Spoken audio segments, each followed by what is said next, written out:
So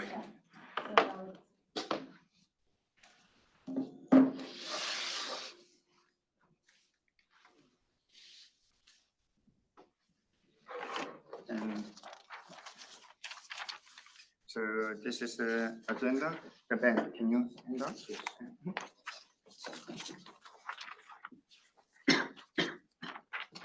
And also all today's material are available. So you can go to the agenda, then you can download. I'm going to share the link again.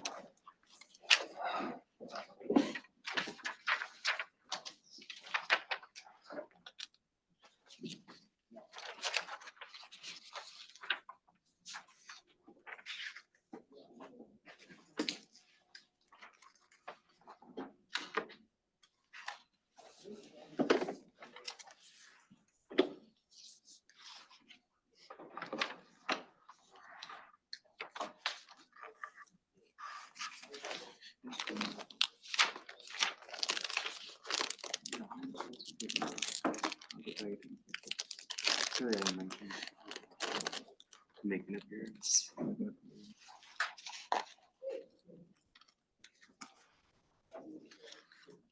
Oh, Mario is also in it. Like Mario, he was, I think, in one of our meetings. That's so interesting. I have to leave that meeting. I'll leave. I see.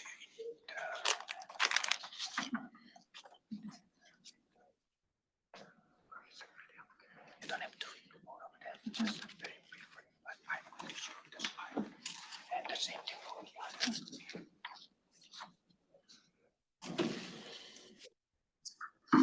Is there any way to mute the entry sound? Not sure. Yeah, usually that bother really a lot. It's time. Yes, there is a way, but I don't. There's a way, but a little late. Time to start. You know quickly how I can do that? Let's check Claude. I just did it. Okay. You should be good. Yeah. Thank you. Good. Recently, I didn't use the Zoom a lot. Okay, so this is the screen. Let me share the screen again.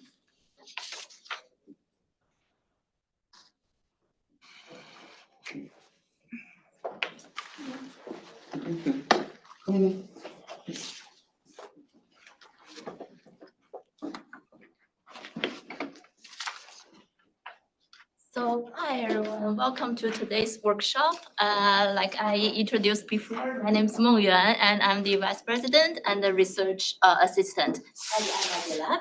And today's workshop is aimed to prepare students kind of for the PhD application. And yeah, so please refer to the agenda that we sent out and then to prepare your time or arrange your time. You don't want to miss any part of our workshop.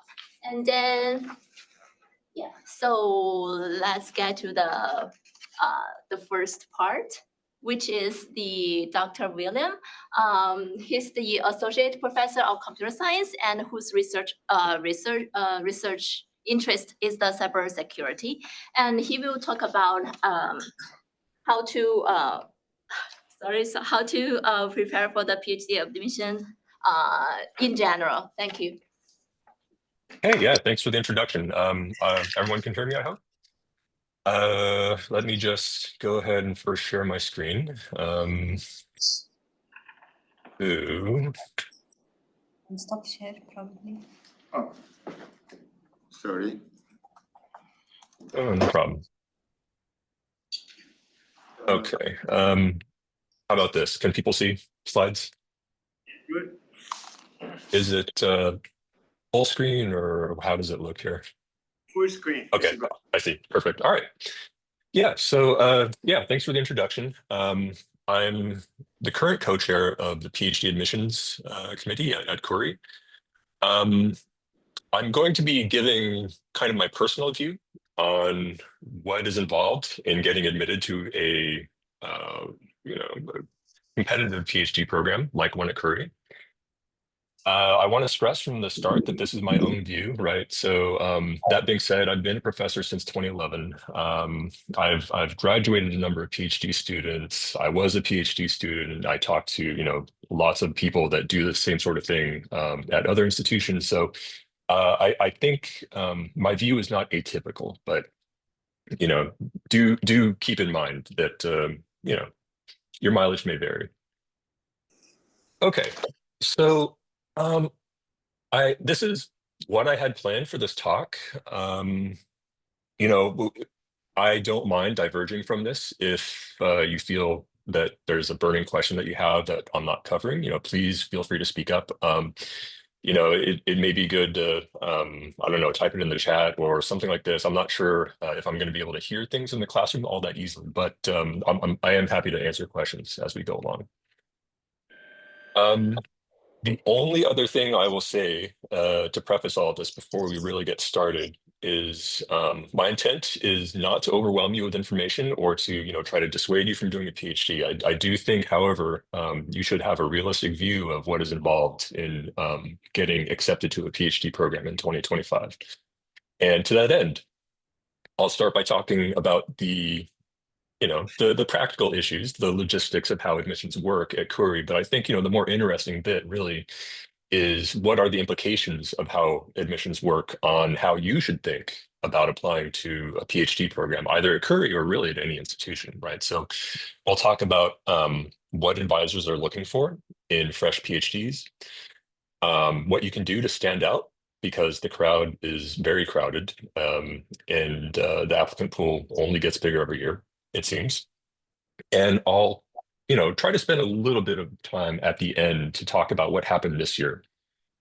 Because frankly, this year has been quite a departure from other hiring cycles because of current events. And, this may impact future hiring cycles. So it's, I think, important to, keep those things in mind. All right. So PhD admissions at Khoury, just to give you the overview, there are 3 degree programs, right? Computer science, which is by far the biggest, cybersecurity, and personal health informatics. And so we have one committee that oversees admissions to all of these programs because, though they are different programs, because indeed there are different expectations on the students' preparation and a different set of advisors in some cases. At the same time, the admissions process is basically the same. And so it's all unified under one committee. There are co-chairs for the committee, which is myself and my colleague, Professor Seth Cooper. And the remainder of the faculty, or the remainder of the committee, I should say, is composed of junior faculty. And then there's a reason for this. Junior faculty are typically starting a new group, and so they have a lot of incentive to be invested in all this hiring business. So in terms of responsibilities, the committee has a number of them, but really these are the big picture ones on the screen here, which is to ensure a baseline level of applicant quality. And I really want to stress the word baseline here because this is one of the design features of the committee that has strong implications on, again, how you should think about applying. But we'll get to that. Secondly, we connect applicants with potentially appropriate advisors to the degree that we can do this. Although, the applicant pool is quite large. We had thousands of applications this year, and that's not atypical. But we do our best to, not have people fall through the cracks. We're also responsible for selecting fellowship candidates and planning the PhD visit day. These don't really bear on, probably the things that you're concerned about right now. So we won't really get into that, although if you're very interested, I'm happy to answer questions about that. All right, so what does the timeline look like? These are approximate dates. They'll vary from year to year, but this is basically the gist of it. So every December 15th, we have the application deadline. This is the deadline by which you should have your entire application packet. So your statement of purpose, your CV, your transcripts, everything including your reference letters. And those can take a while to get. So you do not want to be requesting those in the few days before the deadline, or really you should give it about a month. I would say is a reasonable amount of time. December 15th to January 1. So as you might notice, over winter break, the committee is working. The committee is performing round 1 review, and we'll talk about that in detail. From January 1st to January 15th, round 2 reviews are open to all faculty. And we'll also talk about that in some detail as well. Starting in February, you start to see offer letters issued for the first wave. And periodically, there will be more hiring decisions coming up, bubbling up from the faculty, and more offer letters coming out. But we're going to focus really on the review because this is what impacts you the most. So, round 1. We call this triage, but essentially what we're doing in round 1 is having reviews of the subsets of the entire application pool using a standard rubric. And we do the standard rubric for fairness, and also, to not overstep our bounds. So this is a very highly scoped sort of review. And in particular, we're looking only for very basic things. So we look to see if an application is complete. Are all the transcripts in? Are basic prerequisites for applicants satisfied? So do they have an undergraduate degree? Because of our accreditation, we can't accept PhD students that do not have an undergrad degree. These sorts of things, right? To the degree that we still consider testing results, we check those, right? So we don't look at the GRE currently, although we certainly have in the past. That would have been a threshold that we would enforce. Currently, we still enforce a language proficiency bar. And the requirement changes from year to year seemingly, but this year it was required for any applicant that did not carry out their undergraduate degree at an institution that was taught in English. But again, that can change. But the bar there, for the TOEFL, I think we require 100 or above, something like this. And don't ask me about the other one. I don't remember off the top of my head, but you can find it online. But as you might notice, these are very baseline, lower bound sorts of checks that are being performed by the committee. We perform these checks, we make decisions, which, it says approved and rejected, but really should be at this stage rejected or not rejected. And then we tag each of the applications by the research area and for potential advisors. And this tagging is actually partly automated. And is partly automated by your application. And getting your application in front of the right potential advisors is extremely important. It's almost impossible to overstate how important this is for your chances of getting accepted. And that's precisely because if you look at the rubric we are enforcing, this is what the committee reviews. We are not really saying whether you are a good fit for a particular research group or a particular research area. That's something that advisors decide because, who else would decide that, right? They know their own group and they're hiring for their own group with their own research funds.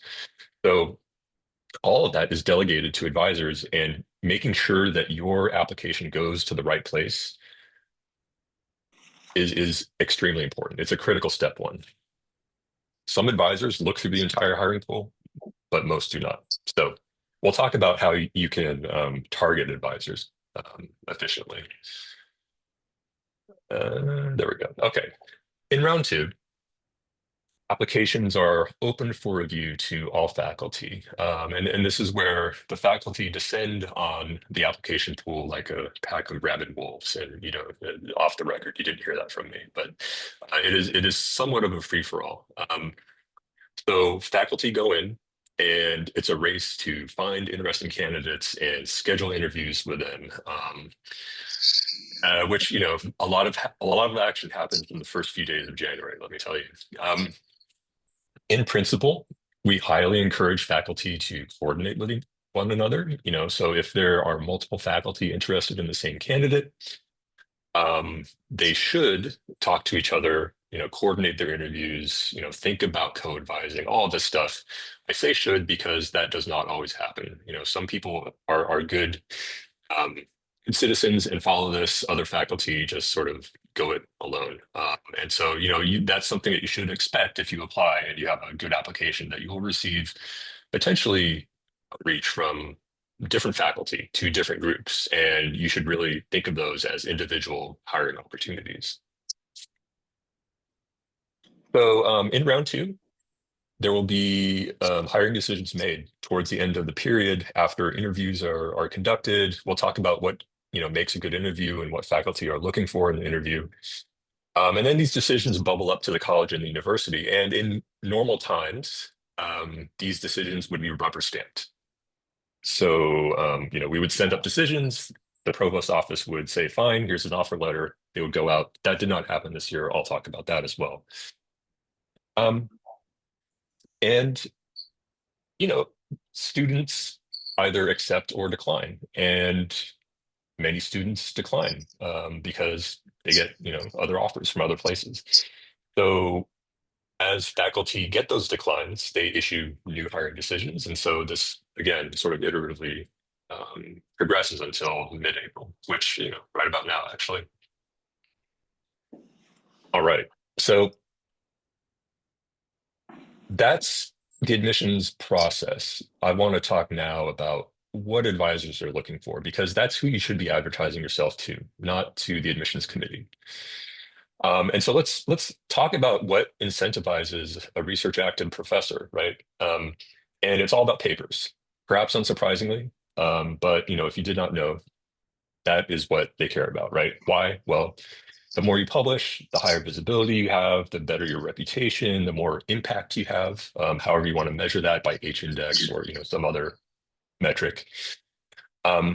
Papers lead to collaborations with other high-profile groups and sort of strengthen your connections in the social web of academia.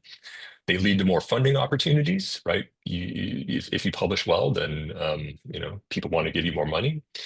With more money and with more visibility, that comes with that comes hiring more research assistants, and research assistants conduct more research that results in more papers. So there's sort of this quote unquote virtuous cycle here. But really, because this is what professors primarily care about, your primary objective should exactly be to convince a potential advisor that you will be able to be a productive part of this cycle. That is priority number 1. There are many other factors that go into a hiring decision. Yes, like yield, like how much funding is available for a particular group.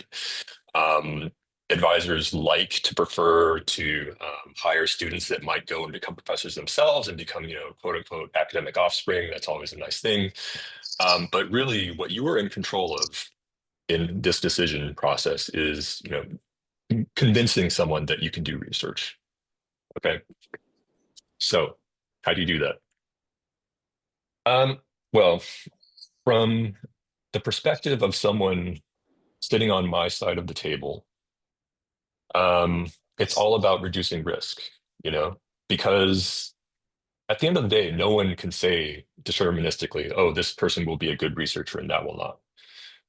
It's really not possible, but you can reduce risk and maximize the chances that you will build a group that is able to carry out research. So the best way, the ideal candidate, is simply one that has done research before, right? So if you've done it in the past, you can probably do it in the future.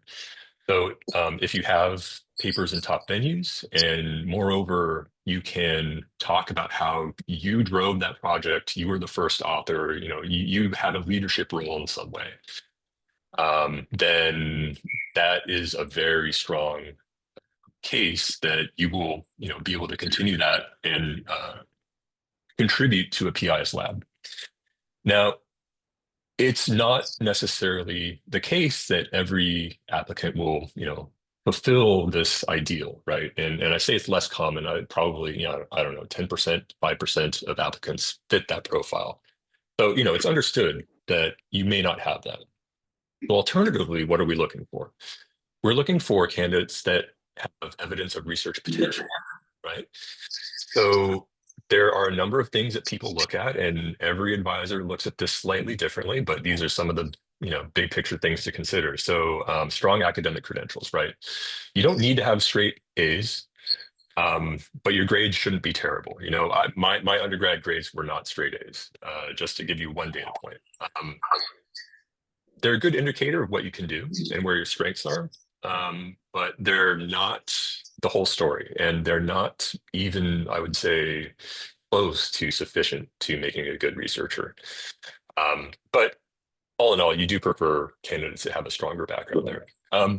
We'll talk about this in more detail later, but having a strong letter from a well-known researcher, that is worth its weight in gold. But we'll get there. Evidence of promising research projects that you've worked on. We'll talk a bit more about that as well. General knowledge of the research area and the general research process is valued, I would say, because it demonstrates not only that you have some prior exposure, but that you have been motivated to learn a bit about academia. So just to give you some examples of this, if you have the ability to formulate well-defined, disprovable scientific hypotheses, right, or otherwise interesting questions. If you can design experiments and you can perform credible data analyses that are reliable and statistically sound, if you can structure and write scientific prose and communicate your results, these are the things that make a good researcher. And of course, these are not things that we expect anyone to be perfect at, right? These are things that we work on with a PhD over their career, right? Like this is the foundation of becoming an independent researcher, which is the whole point of doing a PhD. But we're looking for potential in each of these sorts of activities, right? So, and finally, I think it's also, I would be remiss to not say that a good interpersonal connection is also important, and the ability to work with others. I have personally witnessed it happen that someone is great on paper, they interview, and it's obvious that they are going to cause social problems in a group, and that frankly is not something that an advisor will really tolerate. So you want to show that you're able to get along with people and potentially work collaboratively with other researchers as well.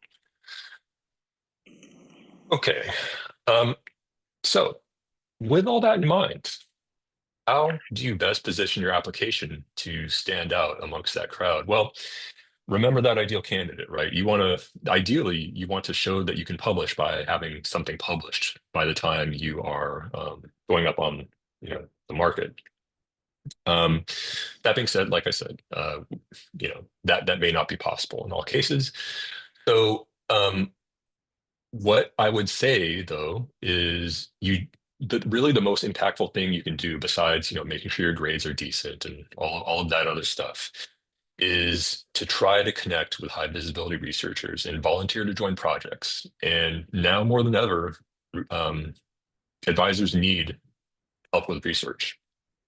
But you want to try to connect with groups that do research that you think might be interesting and relevant for a PhD, and you want to make a good impression. What does making a good impression look like? That means obviously doing strong work, but also showing that you have an inquisitive mind, like a scientific mindset. People frame it differently, but you can ask good questions. While you're doing this, you want to learn as much as you can as well. So that's an important thing as well. But also important to consider is that the end goal of this is to come out of the other end of this volunteer period with either a paper, which is ideal, but if not a paper, then having the advisor know you well enough that they are willing to write a strong letter for you. Because again, that's worth its weight in gold. That is a very strong signal that advisors place a good deal of trust in when they're reviewing applications. Okay. So that's the application itself. And I saw from the agenda that, the others will talk a bit more about, different pieces of the application, which is good. But back to targeting, because again, targeting and routing your application to the right person is extremely important. Because, if I am a system security / software security researcher, I am if I get forwarded a great candidate in post-quantum crypto, like that's a very important area, but I'm not going to hire them, right? Because I don't do that. So you want to be able to target your application. How do you do that? Well, you should know something about the field, and you should know like what the open problems are. Try to work on a related project, but also try to target advisors that are working in that area, working on the problems that you care about, and so making sure that there's a good mutual overlap. Because otherwise, it just a hire does not make sense, right? How can you do this? Well, go look at their publication list and see what papers they've authored recently. Ask people working in the field that you might happen to know. Maybe there are PhD students around you that can guide you. Maybe you can ask a professor. Guidance there can be extremely a good shortcut, let's say. But yeah, learn what specific advisors are working on, and target your application at them. And when I say target, I mean specifically in the application form, there'll be a drop-down saying, who do you think should look at this application, or who do you want to work with? And you should select, say, 3 to 5 different potential advisors. You do not want to select more than that, because then you're just spamming people, and that's generally not well regarded. But you do want to try to get your application in front of a decent number of people. So rule of thumb, 3 to 5. And because you're looking at particular groups, you also want to try to think about the skills they would be looking for. So if you're applying to a theory group, right, like obviously you want to be able to demonstrate like good logical reasoning skills, and the ability to write and understand proofs, and discuss them intelligently. For me, actually programming is extremely important, because we need to build prototypes and empirically evaluate them. So it'll differ based on the group, but you do want to think about how you can call these things out in your application. Okay. Oh yeah. Even better, and this gets back to reducing risk, is, well, you can bring your own funding. And I highlight this because funding is becoming scarcer and scarcer. And there are fellowships out there, right? So you can go apply for an NSF fellowship. They are competitive, but you should be aware that it's a possibility. And bring your own money to fund yourself, and that makes it much easier for a advisor to take a risk on you. So it's also another thing to consider. Okay, let's see. Yeah, we might go a little over time here. I hope that's okay, but I want to cover the last 2 slides here. So to the interviews, this is sort of the critical step 3 of the application process. You've made it through triage. You have piqued the curiosity of a potential advisor. Now they want to, get to know you a bit more. And acing this interview is extremely important. This is going to be the final test as to whether they issue you an offer or not. And there are a standard set of questions. Like, you won't get exactly these questions, but people tend to use a similar set of questions. And incidentally, the faculty interview questions are not too different from this either. But some advisors will send you their questions ahead of time. But otherwise, you can expect something along these lines, and like in this order even. So tell me a bit about your academic background and your preparation for the PhD. I would ask about other things as well, like, are you able to program? What do you program in? What's the largest size project you've ever done? Things like this, just to get an idea of general skill set and preparation. Then I would ask you to tell me about a research project that you worked on that you're particularly proud of, or something that you highlighted in your application. So hopefully you should be able to discuss it. And the goal here really is to understand, okay, you say you worked on this thing. What exactly did you do? What was your role? How did you contribute? Did you really lead this project? Is this something that, seems plausible that you could do in my group? And also, it's an opportunity to ask, well, how might you respond to adversity? Because every PhD has its challenges, right? Research projects, nothing is guaranteed, right? So if you had an obstacle, how did you handle it in the past? Which gives you some information on how you might handle it in the future. And then you will probably get a pair of questions along the lines of, why do you want to do a PhD? And There are better answers than others here, but I won't get too into that just in the interest of time. But feel free to ask. And also, just as importantly, why do you want to work with whoever you're talking to? Because we want to know, because it demonstrates interest, all of these things, right? As you might expect. But these are some of the questions you should be prepared to have good answers for if you happen to be invited for an interview. Okay, so that's my whirlwind tour of PhD admissions at Khoury or other similarly ranked programs, and what you can do to influence the success of your own application. I want to talk a little bit about this hiring cycle and why it was different and what that might mean for future cycles. And I want to reiterate, I'm not trying to scare you, but you should have an accurate view of what's going on. So everyone knows there's a lot of crazy stuff happening in Washington, which is where the vast majority of our research funding comes from. And so there have been major funding disruptions. And what that, the most obvious outcome of this is that advisors have less money, and with less money, advisors hire less PhDs, and so there are less, hiring opportunities. That's sort of a no-brainer. We didn't really see that this year. It's something that we might start to see as funding dries up, because we have existing funding lines, most of us. But if it's hard to get grants in the future, then it might get harder to hire in subsequent years. This wasn't that much of a problem this year, but what was sort of an unexpected problem that you should be aware of is that the colleges and universities, in terms of the admissions process, were heavily impacted and far more actually than the advisors. And the reason is because, if you look at an offer letter from Khoury or any other competitive program, to be competitive as an offer, it will guarantee, some number of years of funding. And for Khoury, that's 5 years of funding. Advisors don't have 5 years of funding lined up for every yield or every accept that they expect to receive. They have maybe 1 to 3 years of funding lined up, and the expectation is they will get more grants to cover the later years of the PhD, and which is what has worked fine in the past. But if there is a budget gap, the college is expected to step in. And so if the colleges are looking at the funding situation and they are saying, well, there's a high likelihood maybe that we will not, advisors won't have as much funding, and we might be on the hook for making up, being the backstop.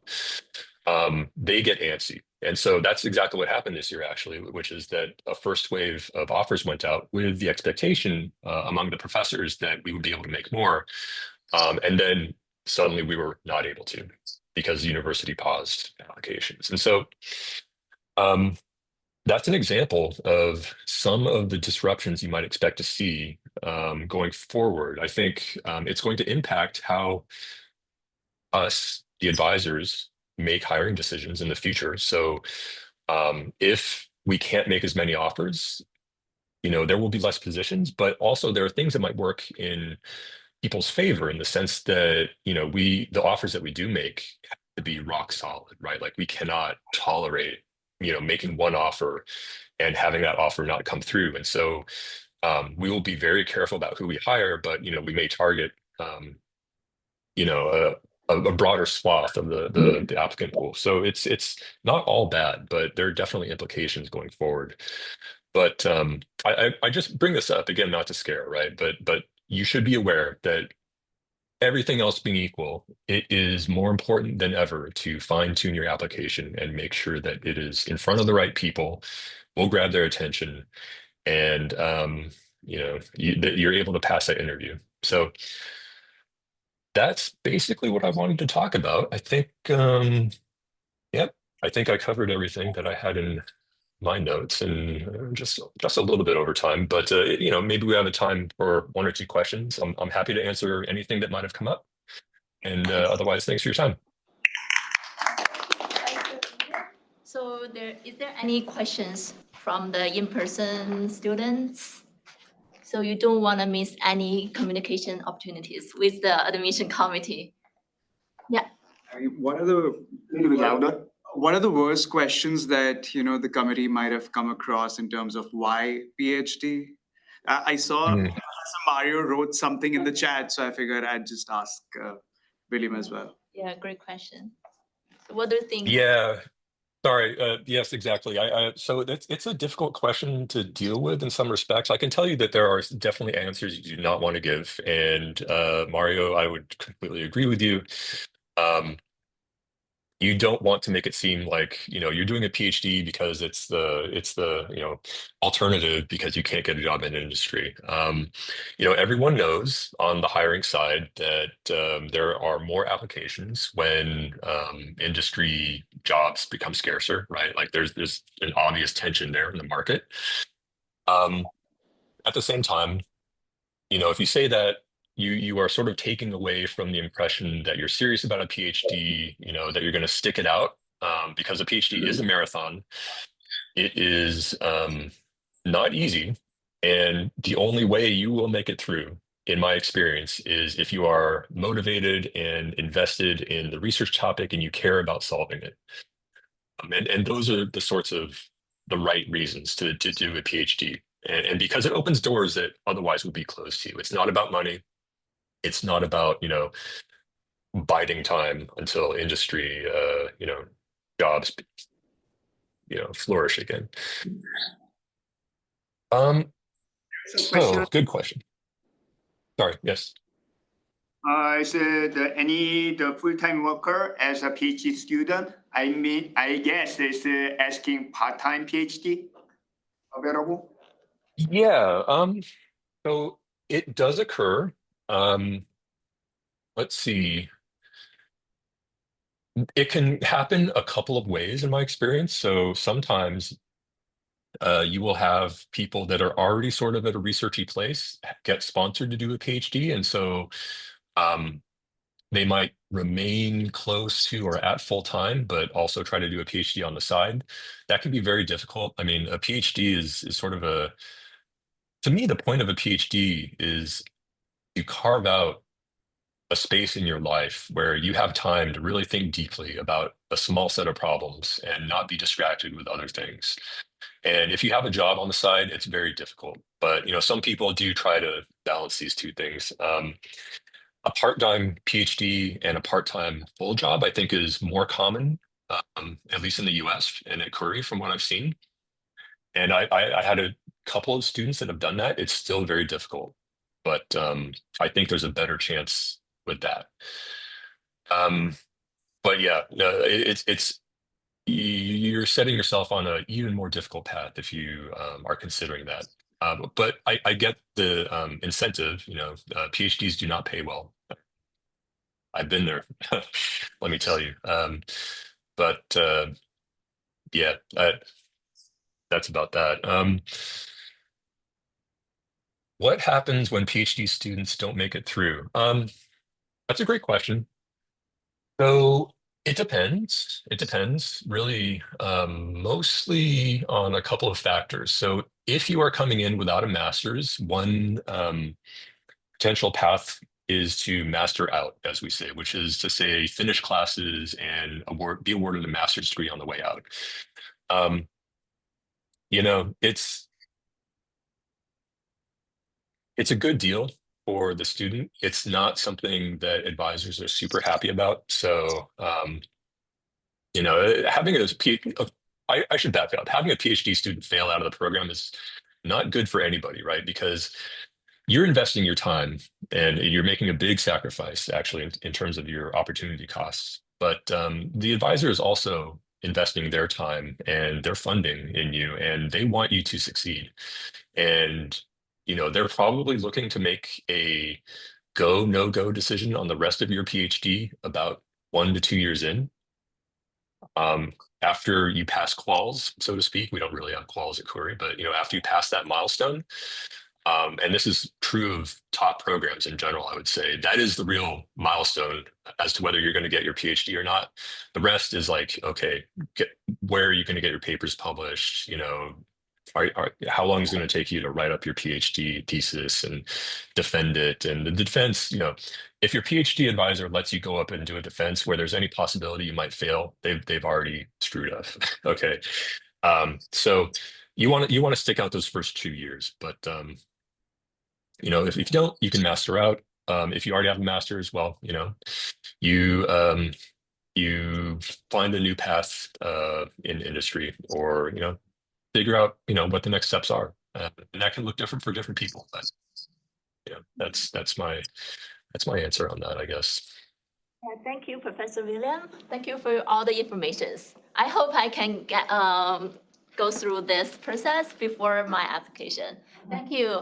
And let's welcome our next speaker, which is Professor Lama, and our renowned professor at the SV campus. And she's Thank you, William. Thank you. No problem. Thanks for having me. Whose research interest is the gamify the computer science education. And she will give us a speak about how to prepare a CV. Thank you. Let me change it. This is the one. And I stand here. feature.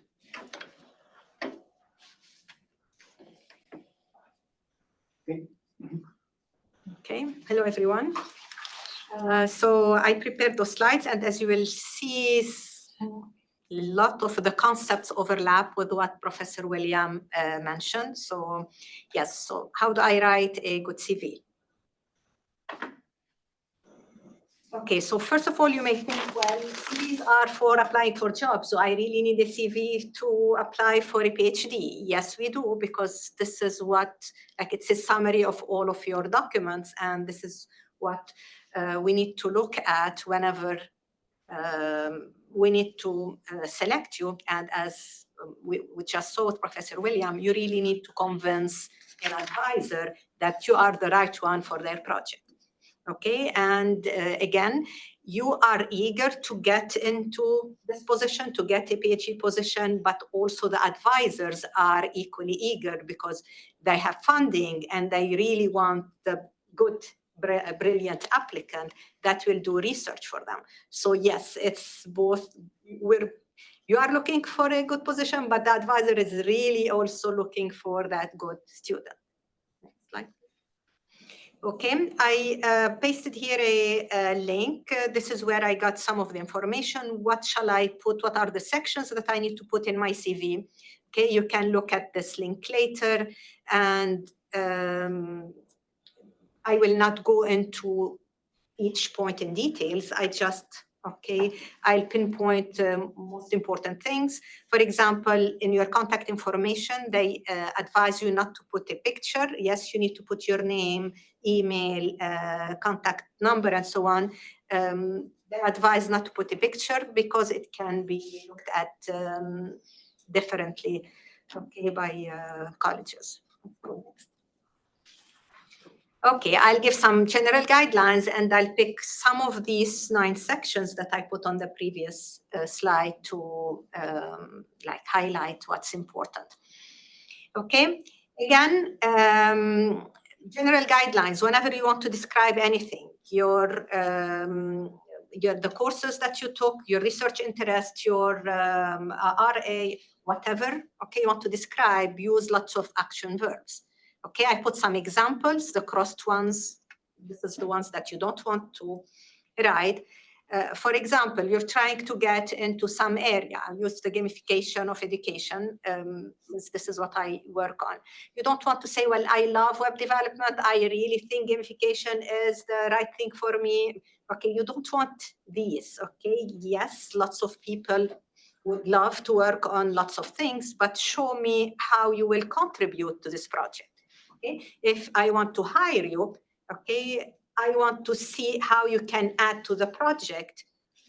So use action verbs. For example, they did some research in this particular course, or I was in RA, or I volunteered, and I classified the gamification requirements of several algorithms, or I designed the back end of this project. I developed a tool that, okay, so show me the action verbs, developed, designed, planned, even if you are a TA, okay? Yes, it can give me some information if you told me you're the TA of course X or Y, but it can help me more because PhD students also can have teaching or TA jobs in their institutions. So show me what you did. Okay, I tutored students, I engaged them and hands-on activities to design a client-server network communication. So show me, okay, your contribution to any position you did. Even if you were not a TA and RA, you took a course, right? You did some project in this course. Show me your contribution, okay? Do not just mention description of the project. Maybe 10 people worked on this project. What was your particular contribution to this? Next, please. Okay, so I also have a link here with the action verbs. Okay, lots of these. And suppose you did lots of designs, try not to repeat. So you can write synonyms of designed, and then you can find designed, developed, created. So try to be creative in your description and do not use repetition. Okay. In order to create an impactful research interest section, okay, try to focus, because as again Professor William mentioned, your CV should or will be given to some areas or to some advisors. So what you really want, do not stay, well, I can do anything, just accept me, okay? You cannot be accepted this way. So you need to do your own homework. Whether you're still studying, so try to take the courses where you find that you, okay, these are really best for you. Okay, do not search for a course where, well, this is an easy course, I can get an A. No one is asking for what's your grade in this algorithm. Look at the questions that we saw in the interview. Okay, talk to me about a project you did, your contributions. So whether you took an A or A minus or B plus, okay, I don't care if you really show me there was a project in this course and I really did contribute a lot to this. Okay, so your homework will be while studying, try to prepare yourself, improve your CV. So get good projects. We have the research showcase and I had to beg some groups to join, be first to join, do research, okay, put that on your CV. Okay, if you can get RA or TA or internship, it's great. Otherwise you can volunteer, okay? It doesn't matter if you're not getting paid at the beginning. You need some steps. You need to go up a ladder. You need to go up some steps. It can be free. You can do free internship or volunteer with this group or with this professor and do some research because you want to put this on your CV. Okay. Yes, you're doing this, for example, free, but you're getting guidance from that professor. So this is also valuable. Okay, by saying to you, like, you volunteered in my project. Okay, now this is not good enough. Try to do more research into this area. Investigate how you can do it this way. Okay, so you are getting tutored. So this is also valuable.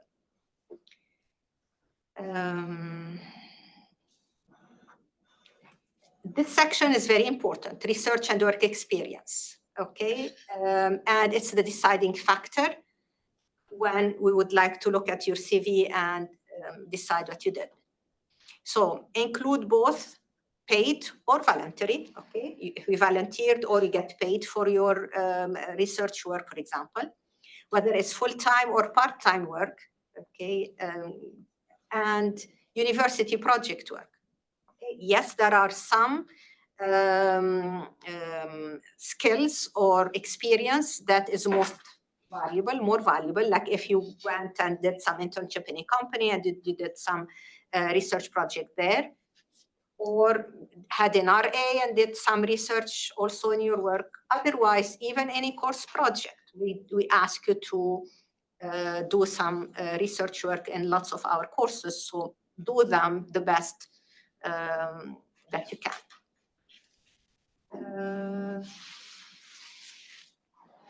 Okay, and also try to tailor your CV to the specific position that you're applying to. for example, you want to apply for a PhD in AI, yes, it can help a little bit if you talk about a project in gamification, but okay, if it's more tailored, it would be better. Okay, so try to have a different CV for each position. If this university want PhD applicants in AI, try to focus on how you prove or you show your AI skills. If another university, or you're applying for a different field, try to show your skills in that field. Okay, next. It's very important to have proof that you're capable of doing research, you're capable of doing publications. Suppose you're just taking courses and you do not have publications. Try to have some. If you're still a student, you still have a chance of volunteering, doing some work, publish a paper, because as professors, this is our goal. We would like to have good impact, to do research. So we're looking for students, as you're looking for guidance tutors and advisors. So you can volunteer and you can start getting a paper, or if it's not a paper, maybe a nifty assignment, a demo, anything that is publishable. This can be a good guidance for the advisor to pick you. Okay, if you do not have any of these, be active, attend conference, attend seminar, boot camp, hackathon. So try to show that you are really seeking all of these good points on your CV, and then you can put them on your CV. Okay, whenever you want to choose your referees or references, try to choose that professor who really knows you, the professor who can really talk about your research skills, your contributions to a project. Do not usually students just look at, I got an A in this course, let me ask this professor to write a recommendation letter. If you're one of 40 or 100 students, if you do not make yourself special, if you do not let the professor distinguish you because you did a very good project or research or volunteered in this research, the recommendation letter will be generic. Well, he was a good student, he got A, right? He got good grade. But if I really need to talk about how good you were, how your contributions to that particular project, so pick carefully who will write the recommendation letter.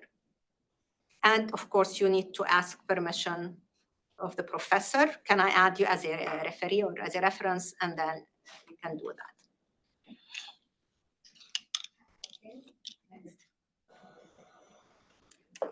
Okay, properly format your CV.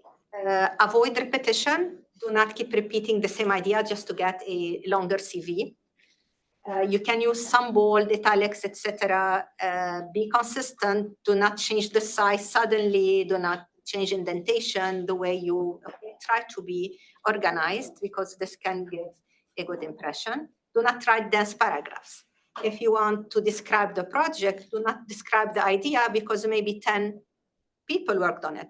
Describe your contribution. Yes, you need to mention what the project was all about, but focus on your contribution to this project.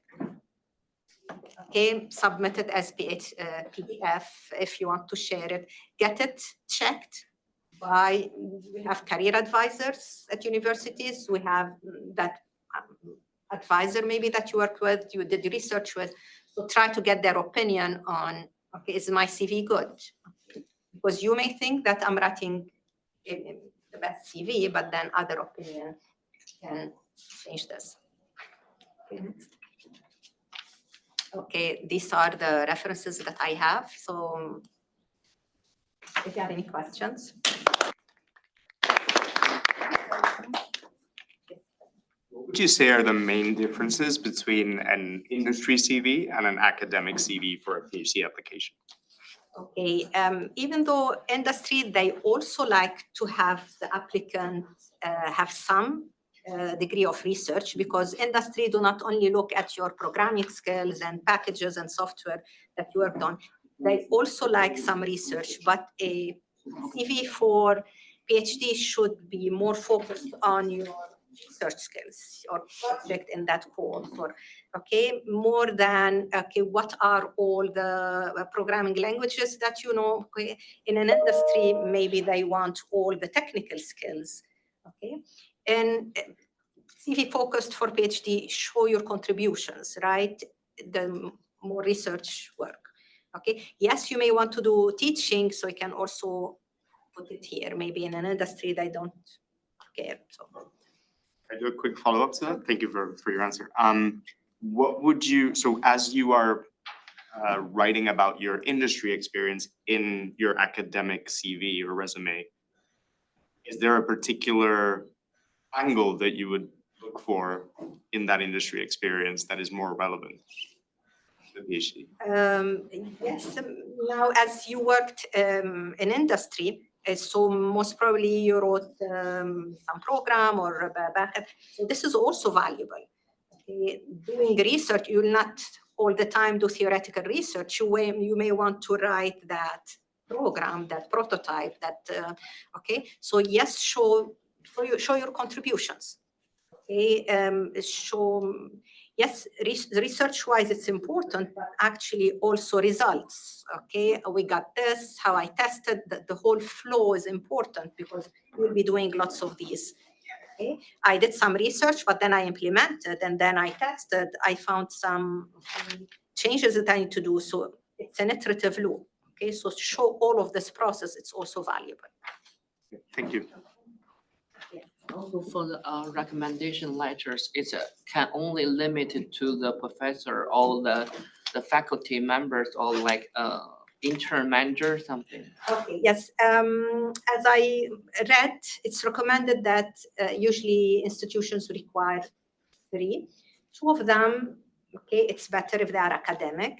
But then if like you finish studies and you did lots of industry work, you can also ask your supervisor in that company, if you did some industry work, they can also talk about your teamwork, your project skills, development skills. Okay, so it's recommended that 2 academic, 1 you can choose as a colleague or advisor. But a very important point, if you did some thesis, for example, is to choose your advisor. Okay, so I was in my previous institution, I was a member of the graduate committee who screens PhDs and so on. And if a student has did their master's and they have an advisor and he's not including his supervisor as one of the references, this is skeptical. Okay, so if I'm an advisor and I want to take you as my PhD student, I want to take the opinion of your master's thesis advisor. If you're not including him, why not? So we usually ask this in interviews. Why did you include a letter from that particular advisor? Okay, so yeah, it's very important to choose widely your references, not just a professor where I got an A for this course, right? I want someone who can really convince my future advisor that this is a good person, they have good research skills, project development skills, teamwork, good communication skills. Other questions? We have questions. We have time for last question. Do we have any additional questions? When we are talking about contributions, right, like it's, I think, considered a very good general practice in industry, like to keep the CV to the point, maybe even limit it to 1 pages. And one of the slides said we could, as for a research CV, we could extend it to up to 4 pages. Maybe sometimes longer. Yeah, so yeah, like can do it, right? Right, for academic, yes, advisable 2 pages. Now, if you have lots of work and experience, it can go up to 4. But or lots of publications, for example, you may want to list them. Okay, but yeah, do not exceed. Yeah. For industry, it's 1 page here. It's good. If you have lots of things to do without repetition, it can go up to 4. Okay. Thanks, Professor Lama. Thank you. So our last speaker is Professor Mariel, who is in charge of funding our research assistant. Thank you so much. And we then have a little bit change of schedule. And Nadim will follow the yes. Yeah, and then Professor Mario's research interest is regarding the database part. So he will introduce some tips on building research experience before PhD.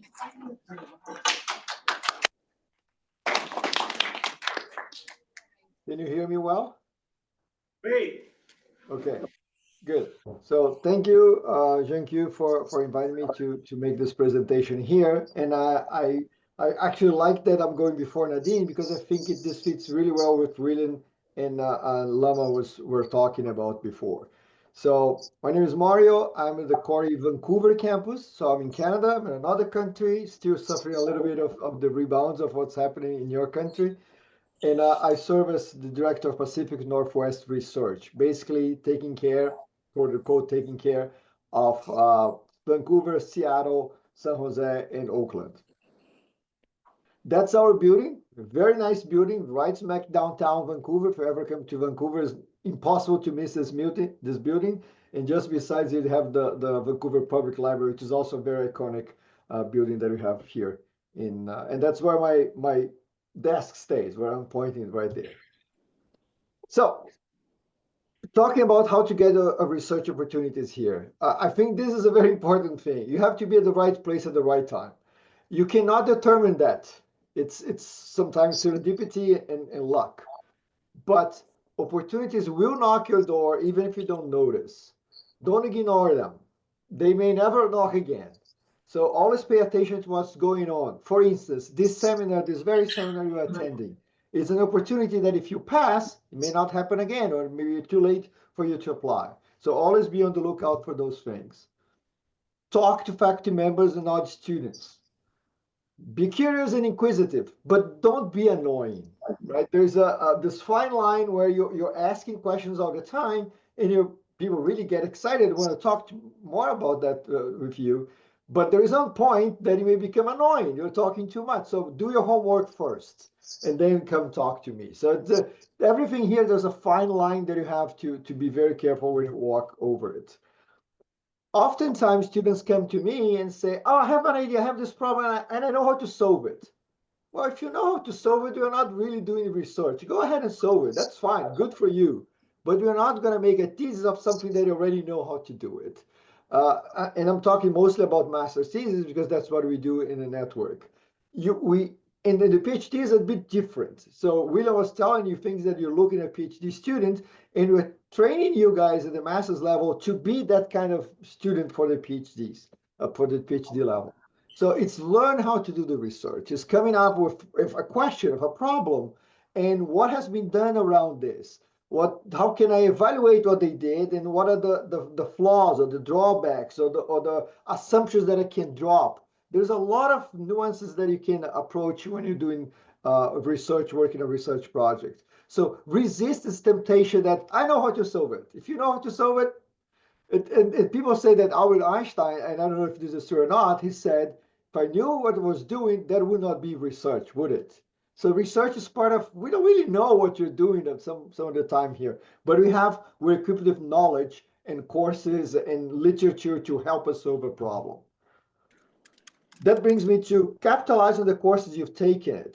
And oftentimes you're going to learn things and you have a project in your course, that's a tip of the iceberg. So knowing all this, the knowledge that you gain in all the courses will equip you to go solve a problem, but it's not by itself going to give you solutions to problems. You're going to learn how to engineer, even though we're computing science, I'll use the term engineer different pieces of knowledge towards reaching a goal. That's basically how we do research. And a very important thing is network, right? You have to be talking to people, like you are now coming to this. The way that Jeongkyu and we met is networking. I never met William in person, but now I know of him and hopefully he knows of me. So it's networking. So if I have a question I know what he's doing, he can talk to me. Be aware of this and network. That's a very important thing. We go to conferences. Yes, we go to conferences to learn, to present papers, but mostly to network, to know who is doing what and who we can collaborate with, who can write a reference letter, who we can write together a proposal to complement knowledge and experience and so on and so forth. Okay? If you have questions anytime, you can stop me. I tried to put less text here. Now, in our program, how do you build this research experience? There's several ways you can do this. So the first one is how to do this earning academic credit. You have at least 4 different ways. CS 8982, it's course of readings. And typically you go to a faculty member and talk, I'm interested in research, and going to a question that was asked before to William is, when is a good time to talk to a potential advisor?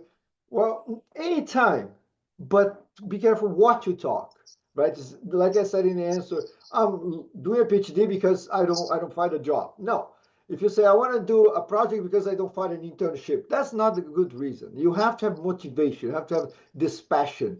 A lot of things that moves you towards the PhD. And in my case, one of my family members said, well, what do you need to do a PhD? You must be a genius. I said, no, I'm very patient, right? It requires a lot of patience and persistence to go towards that goal that you're looking for 3, 4, 5 years, 6 sometimes, okay?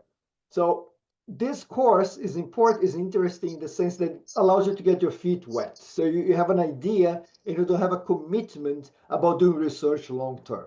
But you serve you for your advisor to know you or supervisor to know you, and vice versa.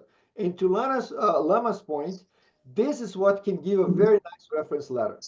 Because the person writing the letter, the faculty member, he or she will know you. And you can write a personal reference letter. The other possibility is research capstone, which is a course that is becoming bigger now in the network. Before, only Vancouver basically was doing it. Now Jeongkyu is doing in San Jose. Miguel is doing in Oakland. Ifan is going to be doing it in Seattle. I was doing here. Somebody else will be doing next semester. It's often thematic. There are several sections. For instance, Vancouver, there's one that was mostly AI, computer vision. Mine was more data science and spatial temporal data. Somebody else is doing NLP. But that's one way also to get involved in research in a more guided way. We tell you what's the process of doing research. It's not only a project, but you learn how to do the literature review. You learn how to write a proposal. You learn how to review a paper, how to write a paper, how to present a paper. All of those are skills that are honed as you go in your career. But you have this first push to do this. And you're going to make mistakes. Everybody does make mistakes. And is nervous or too terse or too wordy when presenting. That's what we learn in this course, besides developing a project that is underneath the whole term there. The other possibility is the master's project, which is almost a proposal to the thesis that comes after, done individually. And you have to have a much better understanding where you want to go. And so your same thing for your supervisor. They need to be in sync, knowing that we're not only just trying something out. We have this goal of doing to its thesis. That's the problem we want to solve at the end. And typically, if you can do this and stop, that's fine. But if you can continue and do a master's thesis. And the master's thesis is something that is valuable in the sense that it's a document that has passed through some what's the word? Evaluation of different faculty members. You have a committee that's going to evaluate this. We're going to ask you questions. So if you have a thesis, defend it, and ideally some paper published out of it, that's a big a big badge that you can bring to your PhD application. Okay. In the US, there is something interesting between US, Canada, and US and Europe. In US, a master's thesis, as William did say, sometimes it's that kind of consolation prize. You're not going to make it through the PhD. Go out, get your master's, off you go. So for some time, it was seen, I think it's less now, but for some time it was seen as a kind of consolation prize in the US culture. You have to go for undergrad, you go to a PhD, and that's it. In Canada, for instance, no, you're almost required, you're expected to do a master's because it's research oriented. We expect you to publish something after that. So in the previous university that I was for 20 plus years, a master's students take 5 courses in the first year. In the second year, no courses, research only, and TA. They also do TA, but that's not part of courses, of learning, let's say. But it's 1 year of research. And in our program at Khoury, the masters, they do not have this luxury. So you have to embed in courses or in this framework that I was presenting this to you here. But if you're applying to Europe, for instance, they're going to value this. But Germany has another system. Germany, the undergrad is more like undergrad and the master's together, the diploma, what they call. So there are different things, different requirements or expectations depending on where you want to apply. And I can answer my questions after that. Okay, now you can also build research experience without getting academic credit. Sometimes faculty members have funding and they're looking for RAs. But in this case, there's much less negotiation because I have an RA, funding for an RA for a project doing this. So I want somebody that understands this. So if you don't have that background, you're not an interesting RA for me because I don't have time to teach you this. It's different from the readings course, for instance. Okay, so it's much more directed. But if you have the background, that's a very good way to start doing things. So talk to faculty members, again, not necessarily when, but the what. And it's most effective if you talk after you've taken a course with that faculty member because they know you. You're a known quantity. There's a known risk that I'm taking with this or that student, okay? If you did well, of course. If you don't do well in a course, it's much less of a chance you're going to get an RA from that person. Volunteering as an RA is still unclear in Khoury because there's discussions. I'm not going to go into details of this is fair to the students because they're not being paid and other students are being paid. So I'm not going to say it's possible, it's not possible. I'll just maybe cowardly just say I'm going to not answer this question. This is something that I can discuss offline, particularly with faculty members.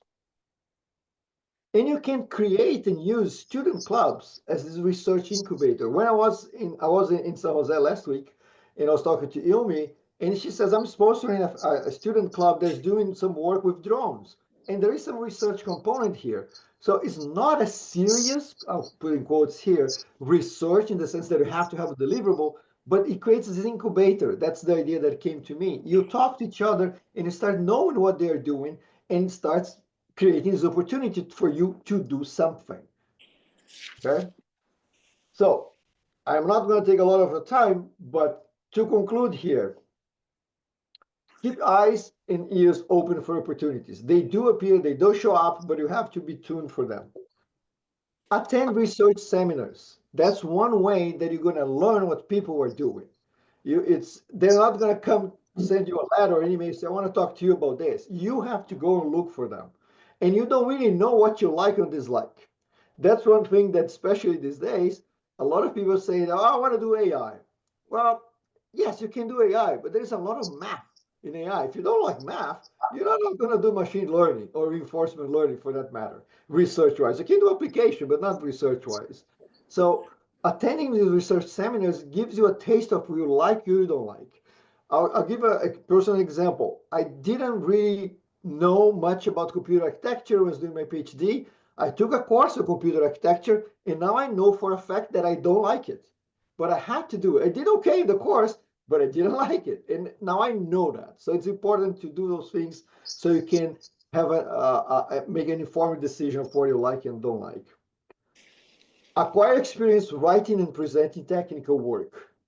A master's is important and a PhD even more important. I had one of the best master's students I had before.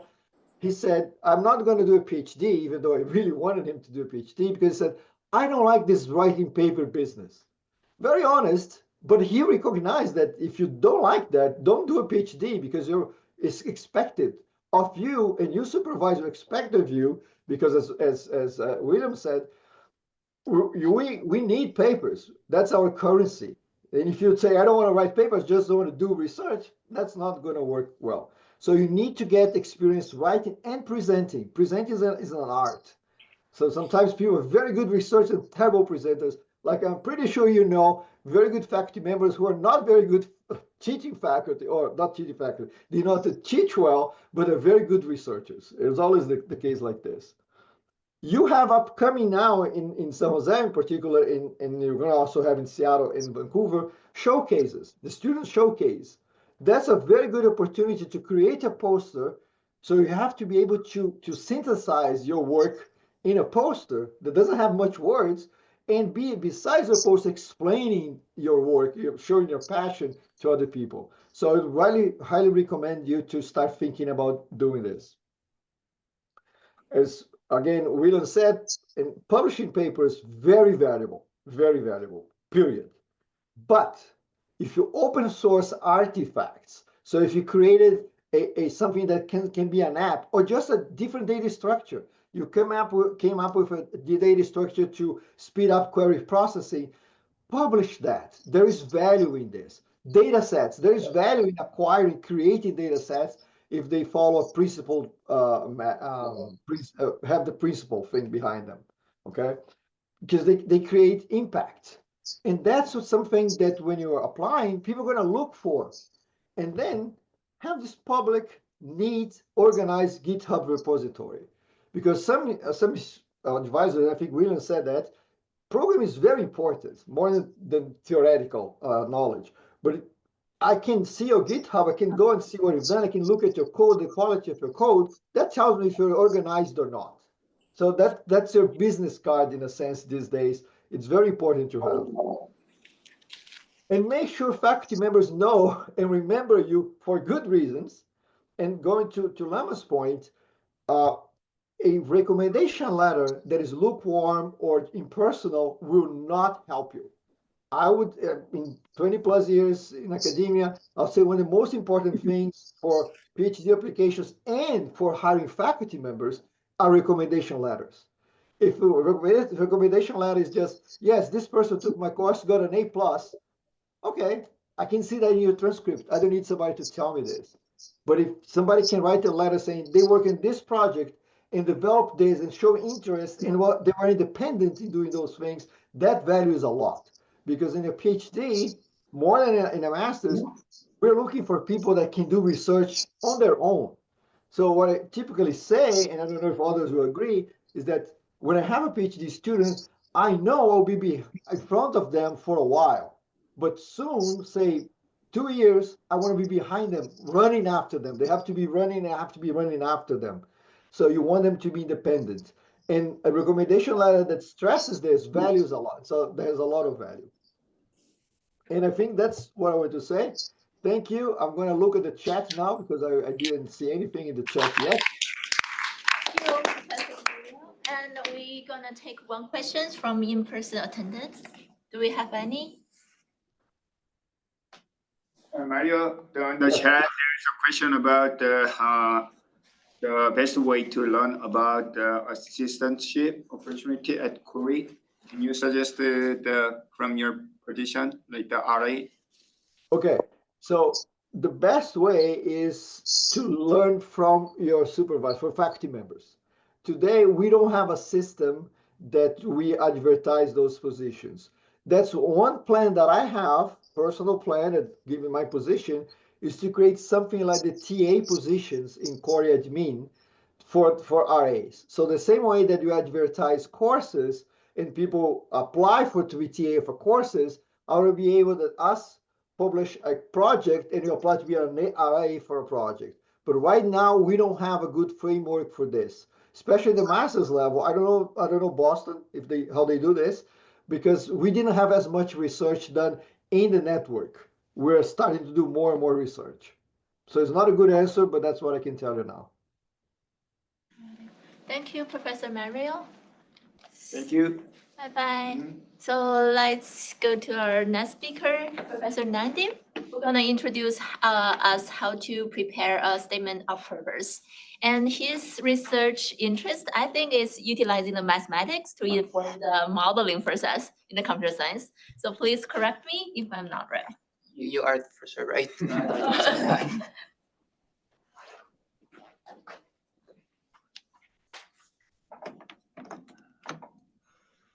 This is not working. I'll go here.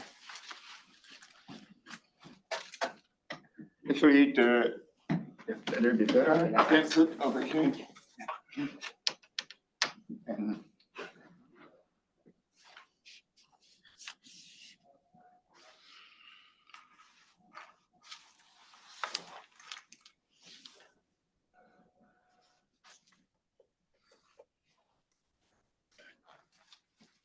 Perfect. Okay, let me just get my glass of water. Okay, hi everyone. So today, I'm gonna be talking essentially about how to write an effective statement of purpose.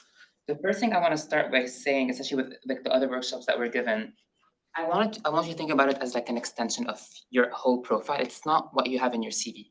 Your CV is already there. It already gets like talks about your degrees, what projects you've done, etc. Like just kind of like key point wise. This is gonna be more of an extension. I don't want you just to summarize your CV. It should be telling us extra information about who you are. Essentially, like why are you interested in a PhD? Why are you ready for a PhD? Why are you a good fit for this program? What are some of your research interests? What got you interested in those research interests? In case you work on some project, why did you choose those projects? Why are you interested about them? Why essentially are you passionate about computer science in general? And I'm gonna dive into some of those questions a bit, because personally I would believe it's like those questions you really have to answer them in your personal statement. You really essentially have to, like a reader should be able to tell all of those answers pretty clearly from your personal statement. Now, I'm gonna dive into some of those questions and like give you a bit of advice in terms of like sometimes what not to do. Let's say you're explaining about who you are. You want to mention the relevant information about yourself. So like I've read some personal statements where like someone would tell me it's like they were a professional tennis player. I'm like, great, but you're applying for a PhD in computer science. So that could be amazing, but if it's not really relevant to computer science, it's like, thank you for letting me know, but it's like not really like helpful information for me to know. Other thing as well, like a lot of the sentences that a lot of people might try, like sometimes I'm like, I'm very hardworking, or I'm passionate about computer science, or I always loved computer science since I was born, or something. It's like, why? Like, don't just tell me you like computer science, or you're passionate about it, or you're really hardworking. Show me those things.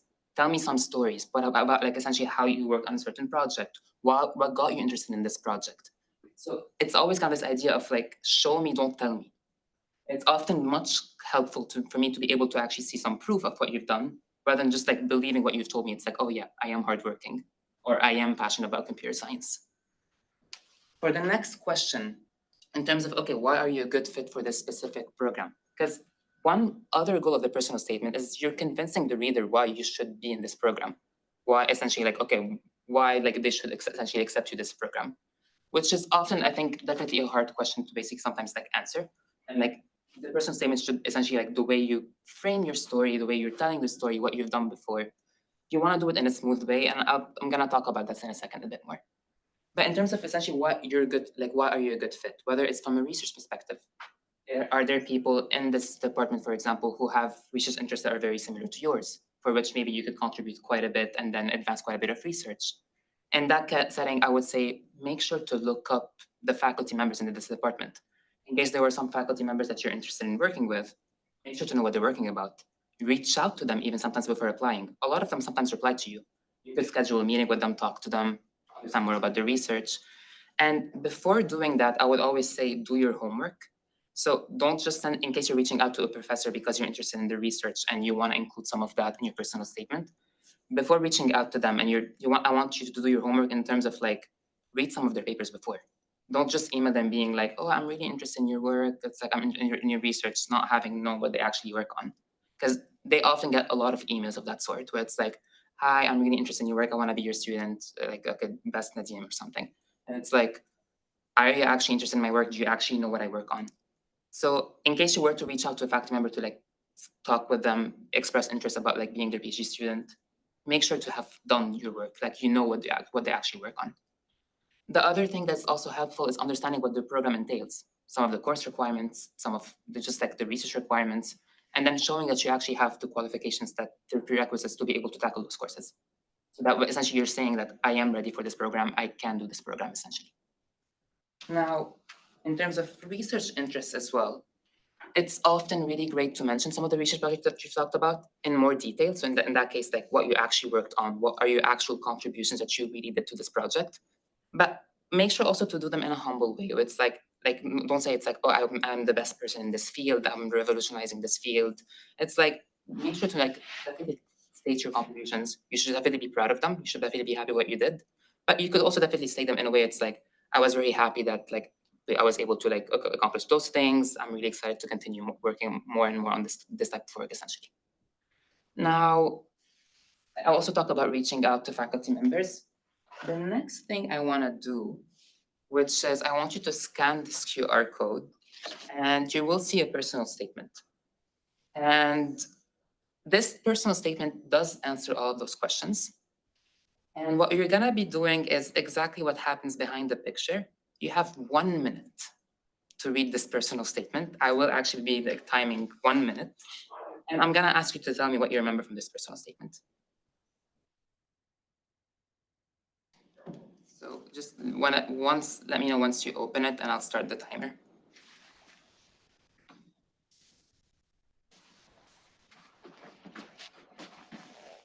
So do you all have it open? Okay, I'm starting the 1 minute timer now.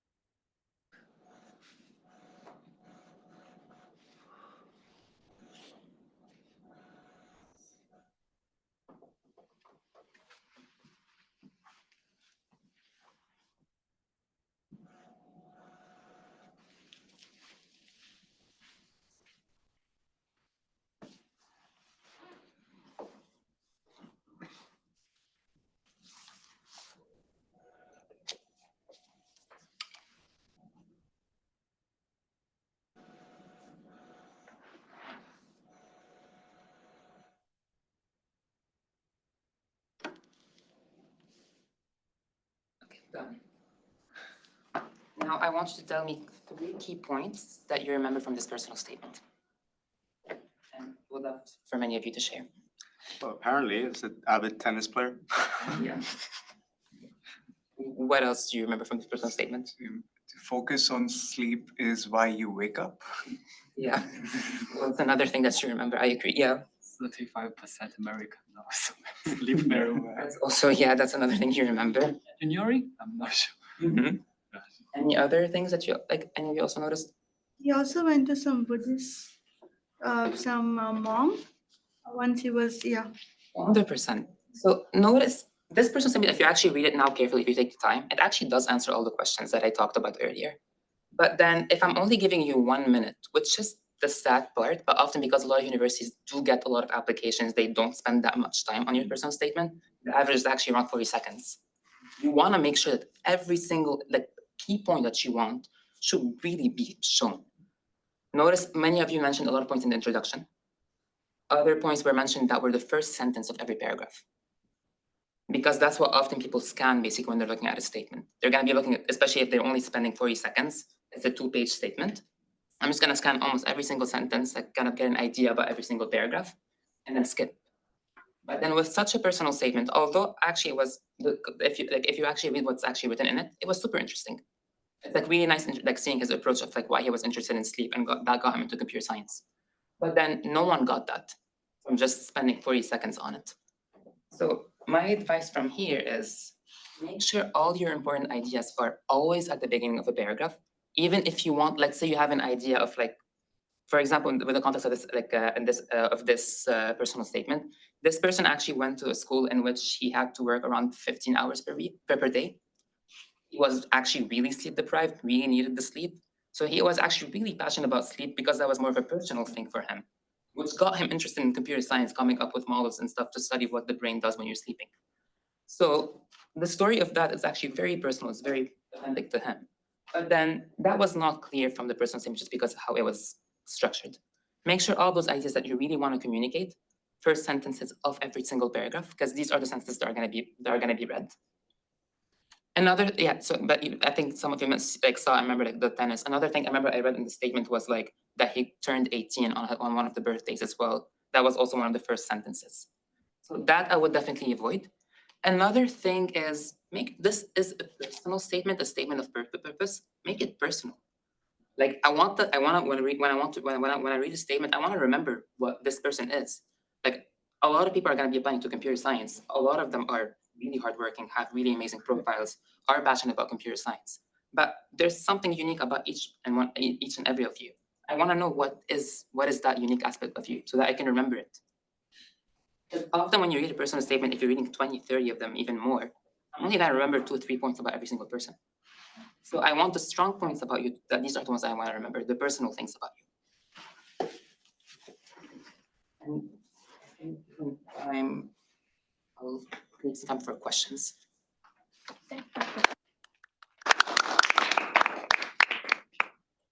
Do we have any questions? Right. In terms of the personal statements that you might have reviewed and come across, what were, maybe can you share more examples, which were the ones that stood out and for what reasons? So kind of mentioning again, the originality was something where I'm like, I had never seen before. I was like, okay, wow, that was actually something more unique. I had never seen that before. That was very, and like, I would always remember it at this person. So this person is because I know that he was one of my friends. And like, he was applying to the PhD when I was like, I was a 5th year at the time. So I read it kind of in different steps. The idea of state relief, for example, I really found it interesting because I had never seen that before. So sometimes just the originality of the idea. Also, the structure of the statement is super, super important. These are the ones that were like, I immediately got the main idea just by spending a couple of seconds on them. And I know this exercise can be a bit scary, especially when it's like, no one is going to remember anything from my personal statement. That was actually done to me when I was writing some statements when I was applying for faculty positions. My advisor did that to me, where she literally gave everyone in my lab 40 seconds to read my personal statement, and they did not find the points that I wanted. So that's why I always do them now, to make sure that I'm actually like communicating the points that I want people to see. Around when should you like start preparing your personal statement? Like how long before the application deadline usually is like? So I would give it a few months, 2 months at least, or something where like you want a couple of weeks to like be brainstorming what are the points that you actually care about, you want to communicate. Then you want to frame your story. You want to really like guide the reader through your story. It has to be kind of chronological. It makes sense. If there's a lot of information that are very like, let's say in a disordered way, the reader is going to be a bit like, okay, I'm not able to follow along with you. So doing this process takes a bit of time, and I would leave some time to like send it to friends, colleagues, advisors, for them to also read your statement, give you more feedback, so that you can incorporate it. Thank you. May I add something to it? Something that I noticed is that when I read some personal statement, I like the ones that, for example, as a title of the paragraph, they make it bold at the beginning of the paragraph, not separated as a title. Just one sentence as a bold, so spending some time on styling the paper would help a lot with the point that Nadim I was. definitely agree. It's funny. I remember I was having a conversation about this because I'm of the same opinion. Titles, I really like them because they walk me through it. I had someone tell me they did not like the titles because they were like, oh, what do you think? I'm not gonna be able to get the idea by myself. Which for me, I'm like, why? It helped me, please. I want to figure out what I want to say. So, but I would recommend titles as well. Thank you, Professor Nadim. Thank you.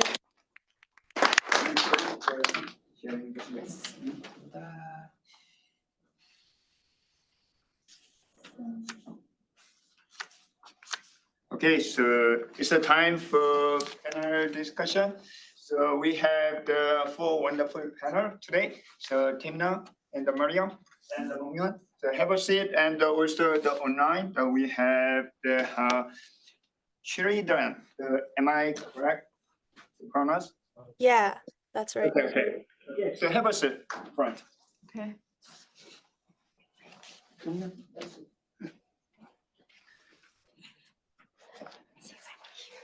So I'm going to try to follow the schedule, maybe a little bit longer, but it depends on how much you guys are active to ask the question after the panel discussion. So thanks so much for coming. I really appreciate your interest on the PhD. I'm not sure whether this is my right job to hook up the student to the academia, but anyway, so that's what I did, and also that's what the people are doing there in front. So first, to save the time, we are going to get into the first question together with your introduction. So please introduce yourself very briefly, and with why the PhD, or the why you are interested in the PhD. So start from the terminal. Okay, Temina Amjad, and I have worked previously in Pakistan, International Islamic University. I worked there for like 16 years or even more than that. And then I joined Northeastern. It's my second year, like almost end of second year now. Why PhD? For me, it was more like a challenge. The time when I decided to enroll, I was in academia and I wanted to continue. And I knew that without PhD, I am gonna, I need to do PhD because if I have to make my career in academia, then I need to pursue for that. And then why it was challenge, like my college, I was the first female PhD graduate of Department of Computer Science. And what was happening, like there were a couple of male students who successfully graduated, but the dropout was too high.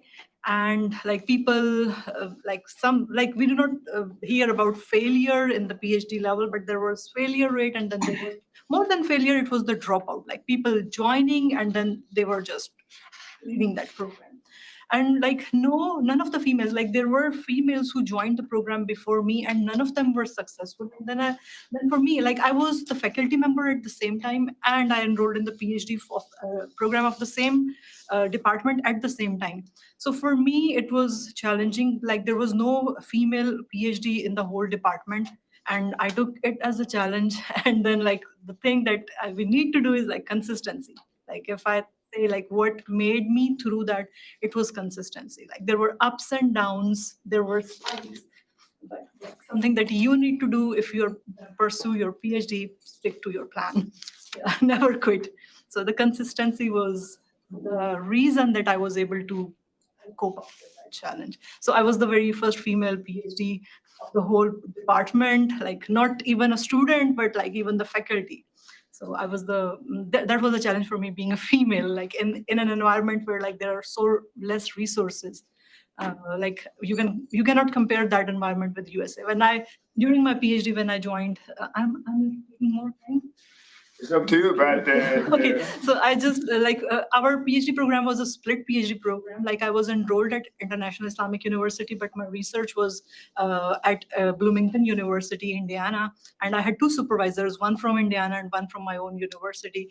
So when I traveled and I saw a different environment, it was a learning. And then like when I went back, I was even more committed to complete my job. So that's how it began, and that's how I survived and completed. Okay, great. Thanks so much. I think that we need to have the more opportunity for professors to talk about their life. Okay, the next, Mariam. Yeah, hi everyone. My name is Mariam Farahmand, and I actually chose this picture because of the reason. So I heard a lot of great advice today from everybody, online people here. But I guess my journey was a little different. That's why I just want to tell you a little bit of looking at the PhD as a different angle, is that I love teaching. And I was sure that I would like to be a teacher. And then I said the highest level of teaching would be at the university because I have a communication with the grad student, with undergrad student, with like a mature people, not like kids. But so I chose PhD because I knew that I want to be a professor. And then when I was in my PhD, I was basically practicing the job that I love. And that is different from doing research and then going and then publish a paper or all these things. I was practicing my job. I took my PhD as a profession. And I assume when I was a grad student, I thought that I'm doing my job and I need to exercise my job. Okay, when I'm a PhD student, so my PhD was at UC Berkeley, and a little bit of the sad stories, math department at UC Berkeley at the time I was in 2012 when I joined UC Berkeley for my PhD. There were about 200 grad student, PhD, and master students. We were 20 female. grad students at UC Berkeley. So it was so challenging to be in the class.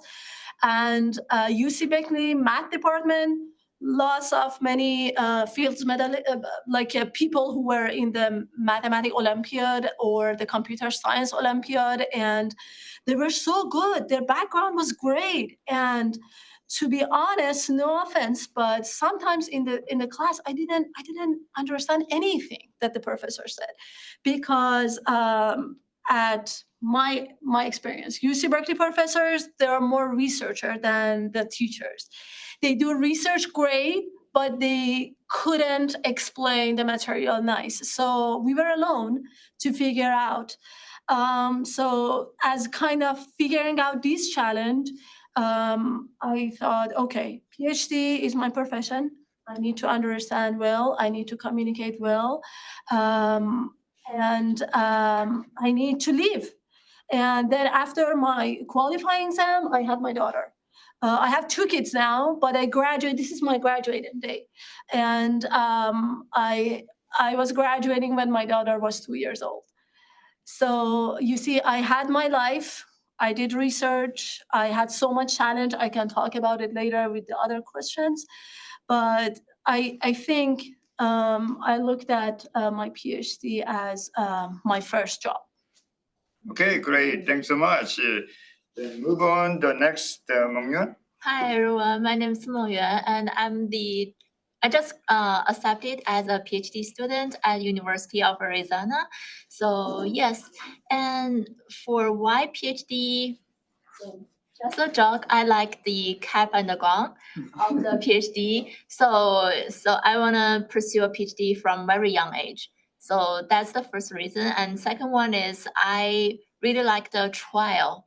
So when the new AI technologies comes out, it makes me excited. So I want to try how it performance on the like the usage of the like medical imaging stuff. So yeah, that's the 2 main reasons I want to pursue a PhD. And for the challenge, I would say I've come from the San Francisco campus. So at that time, there's I would say no research projects at San Francisco campus. That's the big challenge. And then I transferred to the San Jose campus. So successfully I meet the professor Jeongkyu. So yeah, thank you. Okay, great. Thanks so much. And additional information, so she's the second student from the Silicon Valley campus that I advise getting the PhD admission. One is the Jie, and she's the second one. That's my big proud myself. And then, thanks so much for joining the remotely. Shridan, can you introduce yourself? Hi, can you hear me? Yes. Yeah, so yeah, I'm Sheridan. Right now I'm a second-year PhD student at Northeastern. So I'm in the Boston campus right now. And I study like LLM interpretability, so kind of trying to crack open like the black box of large language models and understand like what it is like they actually learn from like all the data that they're trained on. So the reason why I wanted to do a PhD, so I did my undergrad at Brown University, and I was really lucky enough to sort of like some of the previous speakers were saying, a lot of getting research opportunities is just like being in the right place at the right time. And so in my undergrad, I was really fortunate to be able to do a little bit of research like throughout the years of my undergrad. And I thought, looking back, like I feel like I didn't really fully understand, like everything was so new. But I did know that I like really enjoyed the process of research. And when I like looked at all these papers that people were writing, like in the lab around me and like just online and stuff, I remember thinking it was just like really cool and exciting. And so the reason why I decided to apply for PhD programs was just because, PhD is where you get to do that. You get to basically just do research for 5 years. And so I was like, like if there's an opportunity to do that, I'm gonna try and apply and see if I can do it anywhere. And I ended up here. And so I really enjoyed the process so far. So I'm excited to talk about it. Yeah. Okay, great. Thanks so much. Then we have the screen share. And yes, this is much better. Okay, so my first question goes to the faculty side, but even the current student or the future student can answer what surprised you once you get the PhD, or during your PhD, the student life, and also once you get the PhD. So anything you want to share with us? Should I go first, Amina? Yeah, Okay. Hamina? So, like I had an idea, like the journey is not gonna be linear, but that non-linear, I had no idea about it. Like it's absolutely non-linear. If you're planning for a PhD, keep that in mind. And if it is not linear, it's okay. It's absolutely fine. Like we need not to worry like why there are ups and downs. Like sometimes when you're stuck on something and you're trying to get the results and the results are not the way that you were expecting, and then you're making changes and changes and changes. So it's normal, like it's nothing to worry about. And like after doing the PhD, like my mom, she said, oh, thank God it's over now. And then I realized, no, it was a beginning. It was like nothing was over. It was just like stepping into on the very next step. And then it was another beginning. So once you are done with your PhD, it's not the end, it's actually another beginning. To me, it was like that. Maybe Mariam can share something. No, that was correct. So surprising was PhD was so long. And How many years? for me, 6 years. Wow. But yeah, UC Berkeley is usually in the math department usually between 5 to 8 years. So I was in the middle, but 6 years too much. Yeah. So the first thing was that. The second thing is choosing the advisor. Was so hard. It's like you heard that probably before that choosing advisor is like dating someone. And it was so hard. One good advice that I heard is that you choose the advisor as somebody who you like to be next. And at the beginning, I chose some advisors, and then I couldn't communicate with them nicely. First, it's just because I was not as professional as I thought I would be. And I'm gonna talk about it later. Is that so? As I said, I took the PhD as a profession, and I thought that I'm lacking some soft skills, like how to be professional, how to be the professional student. And professional student means the first thing, be on time, communicate nicely. If I cannot figure out something, I need to communicate. And these are the skills that I learned during my PhD. And it's just at the beginning, I didn't know. I was just the undergrad student. I didn't know how to communicate nicely. If I stuck, I thought that I'm alone and I need to figure it out like a homework. It's not that. It's not a homework. It's a research. And I need to go look for the resources I want, look for different faculty members to ask my questions, and they give me directions. They don't know the answer because that's a research. And that's part of the challenge, that I couldn't find a nice advisor. So it took me like 2 or 3 years to find a good advisor. I didn't know that. I thought that you go and then first choose an advisor who likes their teaching, and then you go ahead and do research with them. It's not that. It's not the case. And that was very non-linear at all. Yeah.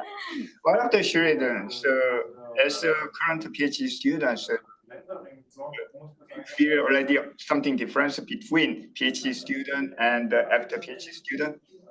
Yeah. So actually, one thing that I was just talking with people about that was really surprising going into the PhD program was like how you're kind of like it's all up to you, if that makes sense. As in like it's like your PhD, if that makes sense. So like in undergrad, it kind of felt like you were always being assigned things, and like a professor would give you things to do, and you do these assignments, and you do it like for your classes or to like get a grade or whatever.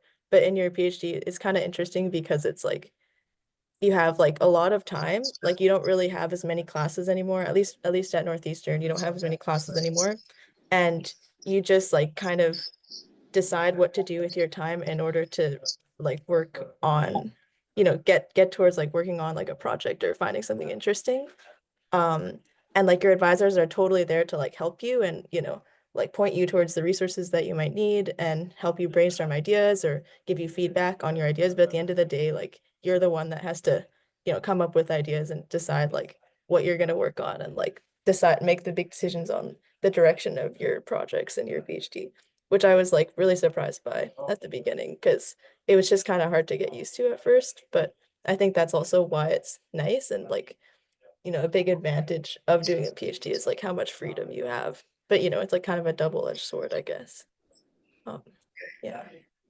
But I think that please I think the speaker, if you join the Zoom, please the mute or the volume down. Okay, right now it's good.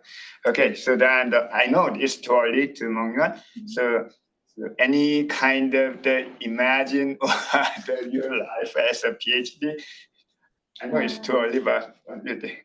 Yeah, I can share a surprise during the application process. So at first, I feel like the faculties are busy, so they won't reply to my email like, I'm interested in your research. Can I hook up a call and then talk about my research interest? But it's amazing that about 1/3 faculties replies to me and wanna talk their research with me. So I want to tell future students, so be confident and then to contact the future supervisor.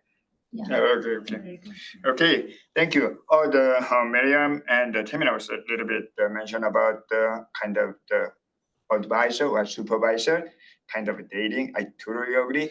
I still remember I hate the supervisor. Every the day before the weekly meeting, I got stressed. Yeah, so that's the reason I'm doing the same thing. Then realize that I'm following what supervisor did. So like that. So but now as a faculty member and advisor, what do you guys look for? If you are looking for the RA or if you are going to hire the PhD, what do you expect and what kind of the student you are looking for? Can you? So, like as even Mariam said, like it's totally different from an assignment. So it's research. Like your supervisor is not gonna have the right answers for you. It's your job to figure out, like even putting the right question is something very important, right? Sometimes we even are unable to figure out, okay, what shall be my question? Like, how can I ask this? How can I discuss this issue? So even thinking or coming up with the right question and then looking for an answer. So sometimes the supervisor has no answer. They can give you some guidelines, and then finding the right answer is your own job. So keep that in mind, that the problem solving skill is very, very important. And the professors who are looking for some RAs, they are looking for the people who have some problem solving skills, they shall be able to work independently. They shall not be like looking for a very strict deadline. Okay, if I'm going to give the deadline, only then the student is going to respond. Like they shall try to reach their professor on their own, like instead of professor reaching to them, what have you done during that week? No, they shall reach the professor. Okay, this week is over, let's schedule a meeting. So they have their own jobs and so many things are going on. So adding another job, like keeping follow up with the student, so the student shall be reaching the professor proactively. And once the professor is going to see, oh, this student is very much active, then they will be more inclined and they will be more tilted to respond to you in a timely manner. They realize, once they realize, okay, this student has a lot of interest in this area and the student is reaching me with some passion, then they are not gonna ignore your email or ignore your call to set up a meeting or something like that. Yeah, so they're looking for some problem solvers who can work independently. That's what I'm talking about every meeting. So I do not have solution. If I know the solution, I can do by myself. And at the end of your PhD, you will be actually ahead of your supervisor. And this is something that your supervisor will be very proud of. Like being ahead of that person, that supervisor will really be proud of you once you are gonna complete your work and things like that. Exactly what I was referring to. So you as a student, you're going to be expert in your research, and your professor doesn't know. Like when I finished my PhD thesis, my professor, my advisor, he didn't know what's going on, and I was just trying to explain it to him. So something that I care about, rather than being this is first. to think independently, to do research independently, is to something that I always tell even to my students here in the class, that be professional. Like, come to the meeting on time. Reach out if you need help. If you don't know how to solve the problem, don't disappear. Just come and then ask for help. Yeah, exactly. Discuss it. I guess this is something that I really care about, especially right now that, for example, for one semester, I had 10 TAs, and I wanted to define just the lead TA to kind of organize them. It was not just a research, just a 3-month job. And then that person that I chose, he was online, but he was really nicely coordinated with the other TAs. How? He was very spontaneous to response. When I asked him to do something, he said, I haven't done it, I'm gonna done it by tonight. Or I have exam, I'm gonna done it by the next week. Can I do that? Or I couldn't finish it. Can I do this? What resources do I have? What TA? What should I do? So that person was extremely professional, and he reached out to me like 1-2 semesters after that. I usually forget. It's just my problem, the name of the students. But I remember that his students really good, and I wrote a very good recommendation for him because he feels that he's a professional student. He knows his job and he do it perfectly by his ability, and he escalates. Yeah. But maybe different point of view from the student, current student. Shiridan, what do you think? So I believe that you already have your supervisor, right? Yeah. Yeah. So when I came in, they were the ones that basically hired me. David Brown, Byron Wallace. Yeah. Visit He's already visited. It's already visited, all right. Back in. Yeah. So your supervisor visited the Silicon Valley campus. So then gave us talk before. Oh, wait, who came to the camp? Which one? David? Yeah, like as in like a few days ago? Because I know he was just. So can you share some experience and do you have the weekly meeting, what types of meeting, and how the progress the research work as a PhD student? Can you a little bit share? Yeah, just the day-to-day kind of stuff.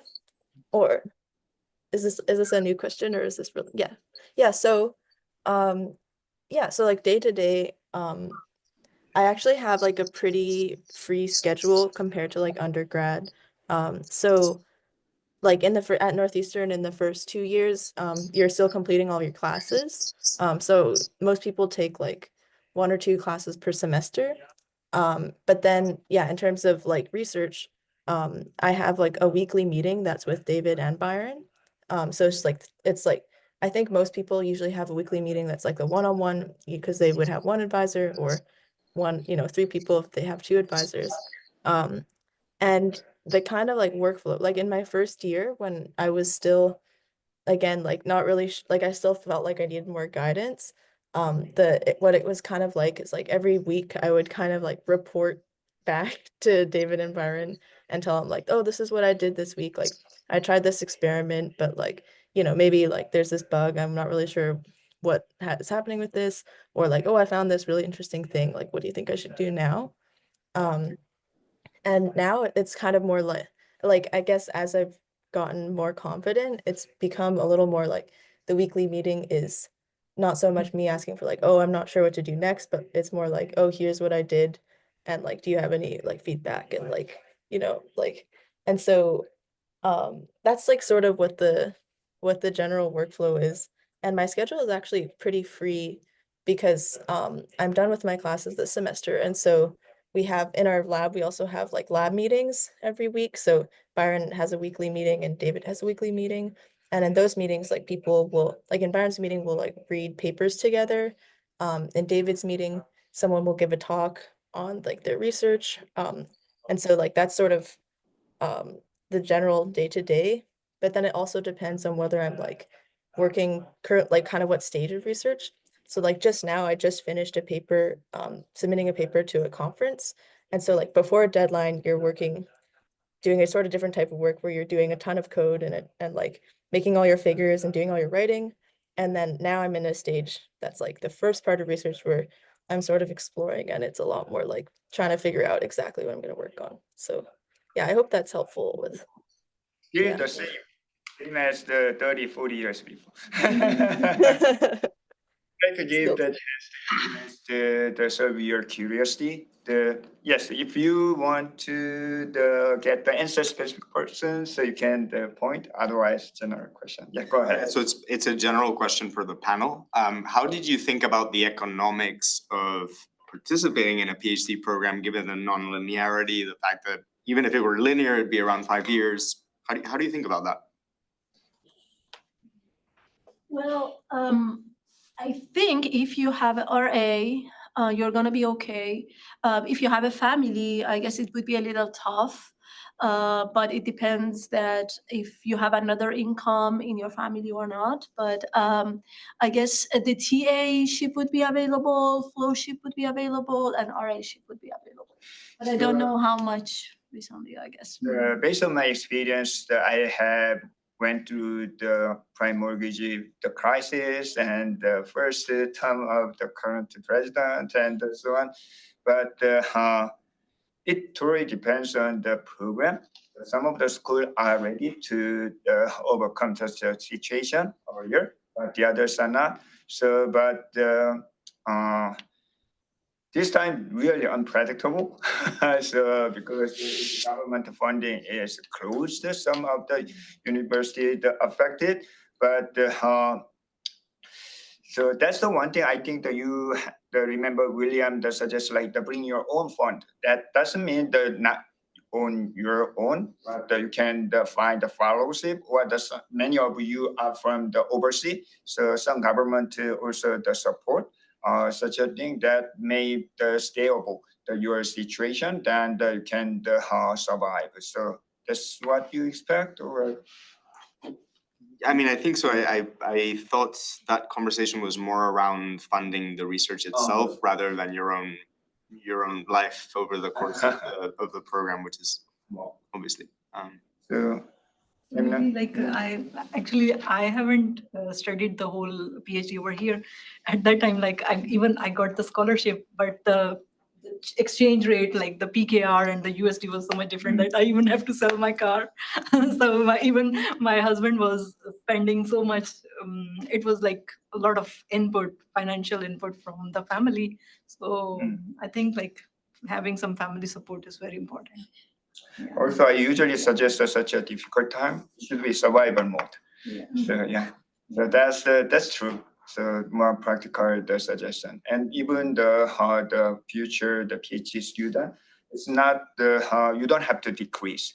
There might be more opportunity or another type of opportunity in such an unpredictable situation. Exactly. So you are not going to only for the academia, like the professor. Some of them will be the researcher, and because it's a kind of reshape of the entire fundamental of the economy in US and the worldwide. So which means you can find from your major, your study, the more the hard. I cannot say better, but the new opportunity will be coming. Did we talk about how rewarding PhD is? It is very rewarding, to be honest. It's just the 5 years, as Professor Lee said, survival mode, but you're gonna gain so much skills just in your research. Sure, if you want to be in academia, you can go anytime that there are not jobs available in the industry, you can go to the academia and then teach. Then you're gonna gain so many soft skills, like how to communicate with people, how perseverance you should be to finish your PhD. So these are all the rewarding points. And financially, I assume it would be hard. I was a PhD student all by myself. I didn't have family at the beginning. When I paid the rent for myself, after that I have just the $300 or $400 left to play with at that time, 2012. But so it was a survival mode, and I didn't have that much to spend because I was just studying. So, but after that, it's very rewarding, to be honest. Any other questions? any online remote participant question? Probably something. Any other question? Okay, then I think the time's already 2 o'clock, so I'd like to wrap up with the last final question.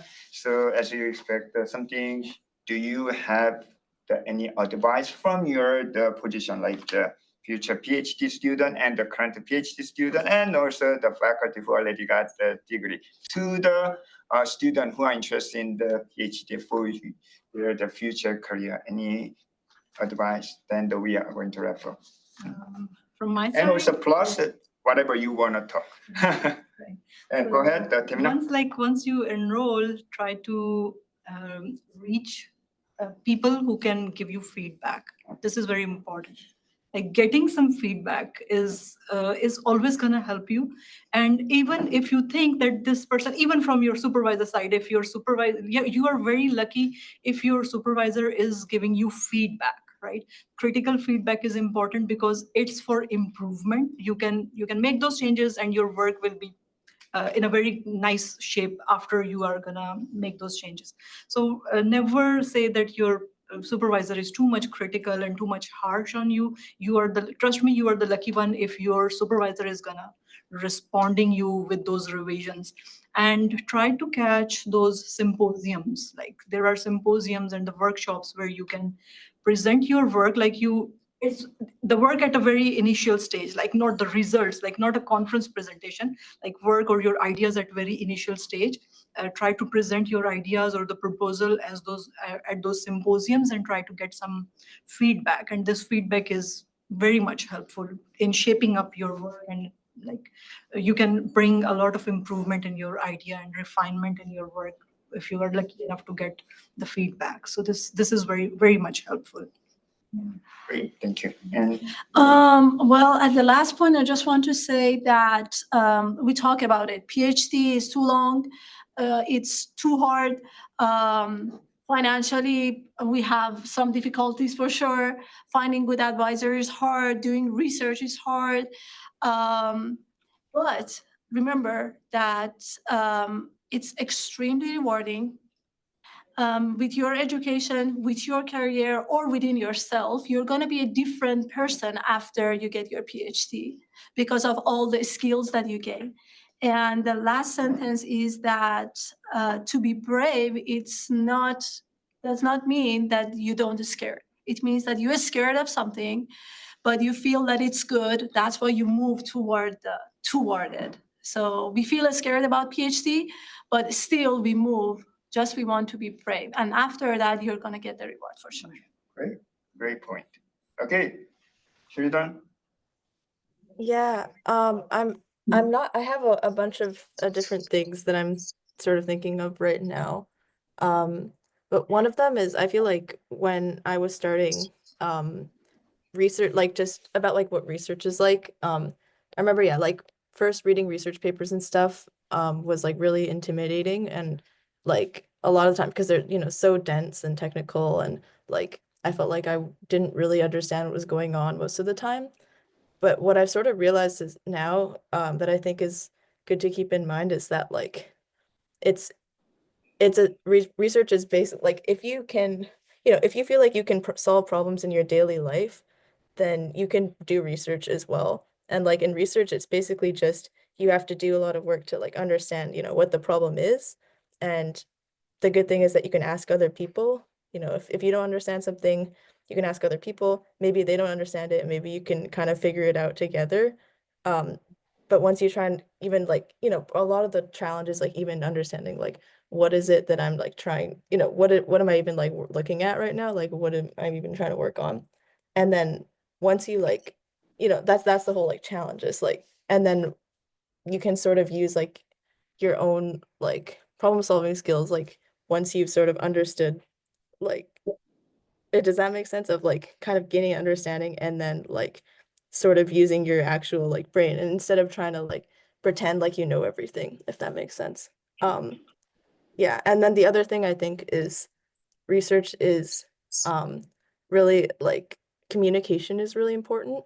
So like a lot of the time in meetings, like I would show some like figure or something to my advisors, and I assume that they know everything because, you know, they do know way more than me. But like it's still important, like if I just show them some graph, like they don't know, like, you know, how am I calculating this? And so it's really important to gain the skill of like being able to explain like what you're thinking, exactly what you've done, and then that makes it easier for other people to then give you feedback and help you with your thinking. So yeah. Great. Thank you so much. And Yeah, Anya? so my advice is for the application part. So the publication is really important, especially for this time. It's really competitive to get into a university, especially if your target is a top-notch research group. So yeah, and if you can get a first author publication, so yeah, your chance to get into the university will be larger. Yeah, thank you. Okay, great. Thanks so much. Thank you for all your participation and also the panelists. Thanks so much. And also, before we conclude, I'd like to big shout out our MIG Lab leadership student, including Mengyuan and Tiancho and Ihan. Thanks so much to prepare today's event. Thank you. And thank you, Sheridan. I'm going to share the recorded video as well as, if the speaker allow, I'm going to share the slide for all the participants. Thank you, and enjoy your rest of the day. Thank you. Thank you very much.